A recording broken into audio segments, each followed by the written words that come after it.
Hi, Colleen here with Zen Wellness. Today I'd like to talk about a teaching. It's a Taoist teaching or a Zen teaching, and it's called Maybe. A long time ago there was a farmer who had been very consistent in working his fields for years. And one day his horse ran off, and all the neighbors came and said, "Oh, what bad luck you have, what misfortune. Your horse ran off, now you can't work your field, such bad luck."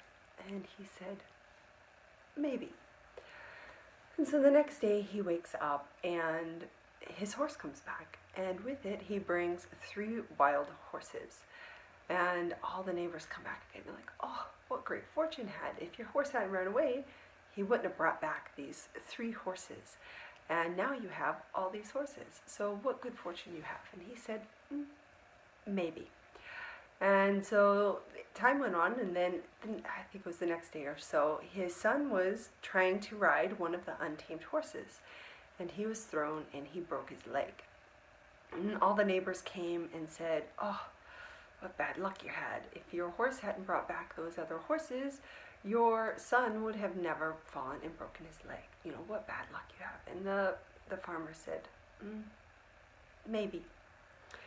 And so the next day the son is laying in his bed with a broken leg, and the military officials come through to recruit soldiers for the army. And they see that the son is laying in bed with a broken leg, and so they pass him by.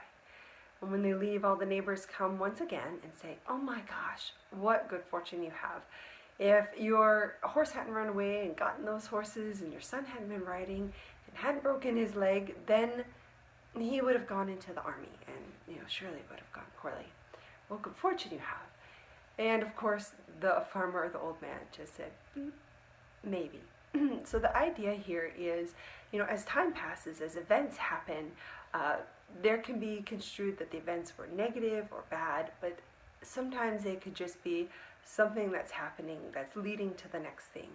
What brought this teaching up for me was, I've heard so many people about 2016. "I'm so glad it's done, it's over, it was such a bad year, I had so much to blah blah."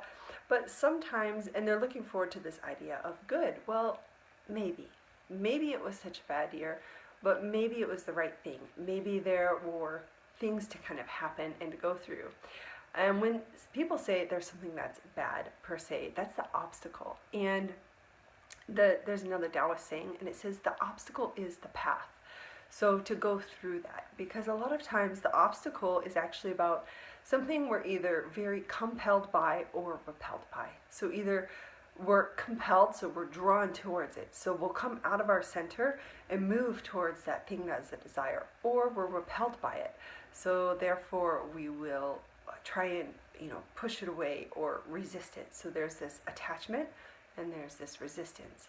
So the idea is trying to burn out that being compelled or that being repelled. So either drawing so that you can kind of find your center. When we do our Qigong, we practice finding the center through the body, through the energy, and then through the mind here. And the more we do that Qigong, the more we can kind of find that center and work through this, because Qigong is a daily item. It's a journey. It's not a destination. It's something we want to be able to move and weave into our life in general for a long term. And that's what helps us find that center and not be moved to being compelled or repelled. There are teachers out there who have spoke about the idea of burning out your future karma, because people ask, "Oh, is this, oh teacher, I believe BKS Angar was one, and the idea was, why are you making me hold this stance for such a long time? Am I paying for my old karma?" And he says, "No, you're burning out your future karma. You're burning out your resistance. You're burning out your attachment." So the idea is to kind of come into that space and go through your practice. So Qigong, again, it's a journey. It's something we bring into our lives on an ongoing basis. So the journey starts now, whether you're looking to start the journey or return to it. It's always about being on that path. I hope that you have enjoyed this, and I look forward to seeing you in future teachings. Namaste.